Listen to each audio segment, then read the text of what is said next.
Interesting statement दे रहे हैं PSU कंपनियों को लेकर। एक बार पहले वो सुन लेते हैं, फिर मैं आता हूं गुरमीत आपके पास। कहां छोड़ा था, कहां जाके लगाया हमने पहुंचाया। आदरणीय सभापति जी, एक कमांडो जहां नहीं है, एलआईसी को लेकर भी पता नहीं कैसे कैसे बड़े विद्वत्तापूर्ण बयान देते थे। एलआईसी का ऐसा हो गया, एलआईसी का वैसा हो गया, एलआईसी का यूं हो गया। जितनी गलत बातें एलआईसी को लिए बोलनी चाहिए बोली, और तरीका यही है, किसी को बर्बाद करने अफवाह फैलाओ, झूठ फैलाओ, भ्रम फैलाओ।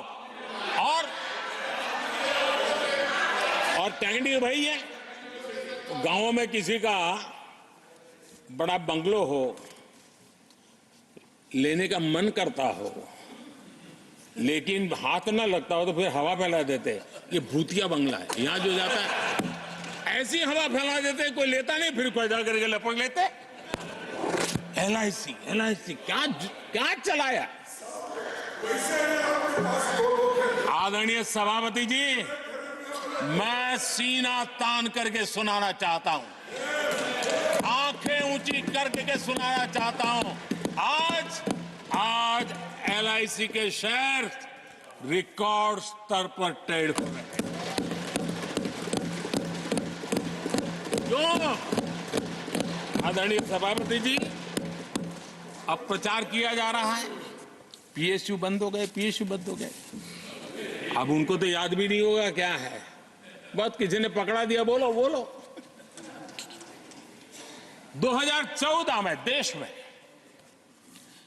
234 पीएसयू थे, 234 2000 उनके यूपीए के 10 साल के कालखंड में। अब 14 में जब उन्होंने छोड़ा, 234 आज 254 है। 234 थे, आज 254 है। अब भाई कोई कौन सा अरिथमेटिक वो जानते हैं, बेच दिए, अब बेचने के बाद 250 हो गया। क्या क्या कर रहे हो आप लोग। आदरणीय सभापति जी, आज अधिकतर पीएसयू रिकॉर्ड रिटर्न दे रहे हैं और इन्वेस्टर्स का भरोसा पीएसयू की तरफ बढ़ रहा है।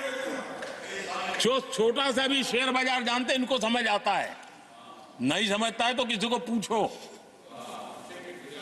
आप सभापति जी देखिए, बीएसई पीएसयू इंडेक्स में बीते 1 वर्ष के दौरान लगभग 2 गुनी उछाल हुई है। आदरणीय सभापति जी, 10 साल पहले, यानी 2014, 4 से 14 के बीच की बात करता हूं, पीएसयू का नेट प्रॉफिट करीब करीब 1.25 लाख करोड़ था, और इस 10 वर्ष में पीएसयू का नेट प्रॉफिट 2.5 लाख करोड़ है।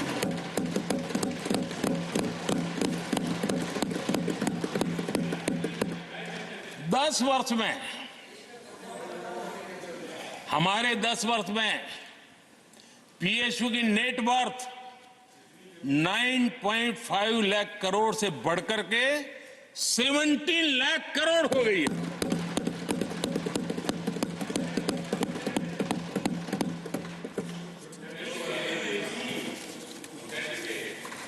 आदरणीय सभापति जी,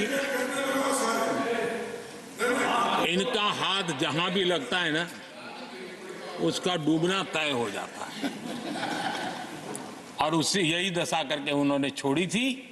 हम मेहनत करके इतनी बाहर लाए, इतनी प्रतिष्ठा बढ़ी है। आपको खुशी होनी चाहिए, भ्रम मत फैलाइए, बाजार में हवा ऐसी न फैलाइए कि देश के सामान्य निवेशक के मन को उलझन में आ जाए। ऐसा काम आप नहीं कर सकते। आदरणीय सभापति जी, इन लोगों की मर्यादा इतनी है, अब इन्होंने अपने युवराज को एक स्टार्टअप बना करके दिया है। अभी वो नॉन स्टार्टर है।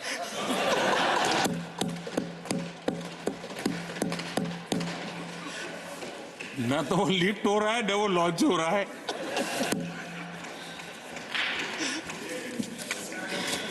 आदरणीय सभापति जी,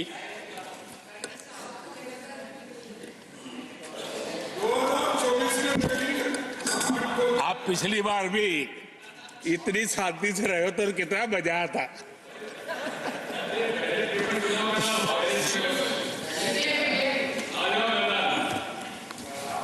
आदरणीय राष्ट्रपति जी, आदरणीय सभापति जी,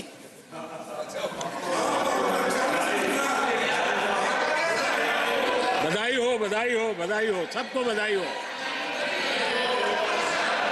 आदरणीय सभापति जी, मेरा सौभाग्य रहा कि मुझे लंबे समय तक एक राज्य के मुख्यमंत्री के नाते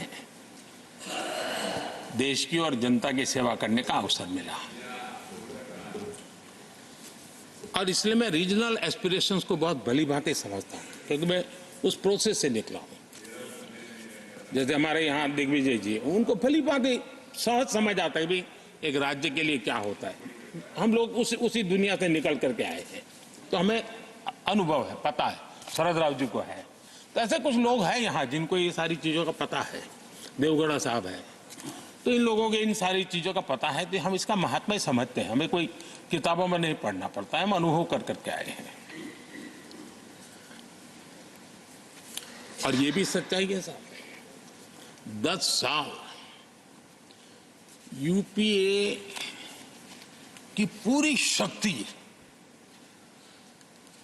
गुजरात को क्या कुछ न करने में लगी हुई थी, आप कल्पना नहीं कर सकते। लेकिन मैं आंसू नहीं बहाता, मैं रोने की मेरी आदत नहीं है जी। लेकिन तब भी उतने संकटों के बावजूद भी, उतने जुल्म के बाद भी, हर प्रकार की मुसीबतों को झेलते हुए भी, मेरी तो मुसीबत ऐसी थी कि यहाँ किसी मिनिस्टर से मुझे अपॉइंटमेंट नहीं मिलती थी। वो कहते थे, भाई आप जानते हो मेरी तो दोस्ती है, मैं फोन पे बात कर लूंगा, लेकिन कहीं फोटो वोटो निकल गए, ये डर रहता था। यहाँ मंत्रियों का डर ऐसा था। अब खैर उनकी मुसीबतें मैं समझ सकता हूं। मेरे यहाँ एक बार बहुत प्राकृतिक आपदा आई, मैंने उस समय प्रधानमंत्री जी को बड़ा रिक्वेस्ट किया कि आप आइए, एक बार जरा देख लीजिए। उनका कार्यक्रम बना, फिर साहब एक एडवाइजरी कमेटी बनी थी ना, शायद वहां से हुक्म आया, तो कोई हेलीकॉप्टर से हवाई निरीक्षण करे वो तो मैं समझ सकता हूँ। साहब वो कार्यक्रम बदल करके साउथ में किस राज्य में गए तो मुझे याद नहीं रहा आज, और बोले हम हवाई जहाज से ऊपर से देख लेंगे, हम गुजरात में नहीं आएंगे। मैं सूरत पहुंचा हुआ था, वो आने वाले थे, मैं जानता हूँ आखिर में क्या हुआ होगा। तो आप कल्पना कर सकते हैं साहब, प्राकृतिक आपदा में भी मैंने ऐसी मुसीबतों को झेला है, लेकिन उसके बावजूद भी उस समय भी मेरा मंत्र था, आज भी मेरा मंत्र है कि देश के विकास के लिए राज्य का विकास, भारत के विकास के लिए गुजरात का विकास, और हम सबको इसी रास्ते पर चलना चाहिए। ओके, तो हर्षदा अब समझ में आया पीएसयूज की रैली क्यों हो रही है। एक्चुअली इतना बड़ा बुल है पीएसयूज का, मतलब देश के प्रधानमंत्री खुद इतना बड़ा कॉन्फिडेंस दिखा रहे हैं पीएसयूज के ऊपर, और वो नंबर्स के साथ बता रहे हैं। ऐसा नहीं है मतलब हवा में बातें नहीं हो रही हैं, नंबर्स बताए उन्होंने, प्रॉफिट बताया उन्होंने कि लॉस से कितना बड़ा प्रॉफिट बताया है, नेटवर्थ बताया है पीएसयूज का। हाँ। और जो बात उन्होंने कही कि फॉर एग्जांपल एलआईसी के बारे में बोला जाता था, बाकी कंपनियों के बारे में बोला जाता था, वो बताया प्रधानमंत्री जी ने। प्रधानमंत्री जी ने रीज़न बताए हैं कि क्यों ये पीएसयूज की जो ये रैली है ये हवा में नहीं आ रही है ये, और इस चीज़ को आपको समझना होगा। और स्टॉक्स ने देखिए क्या क्या मतलब रिएक्शन दिया है। पहली बार जब प्रधानमंत्री जी ने बोला था ये चीज़, वहाँ से स्टॉक डबल से ज़्यादा हो गए मेरे ख्याल से, अगर आप देखेंगे जब पिछली बार बात हुई थी। और अब देखिए इवन एलआईसी जिसके बारे में बोला था कि उसने बहुत पैसा डिस्ट्रॉय किया, अब ये भी चलने लगा। ऑब्वियसली शुरू में नहीं चला था, लेकिन अब चलने लगा है, तो विदाउट अ डाउट मतलब बहुत शानदार मूव है। इनफैक्ट यही सवाल मैं गुरमीत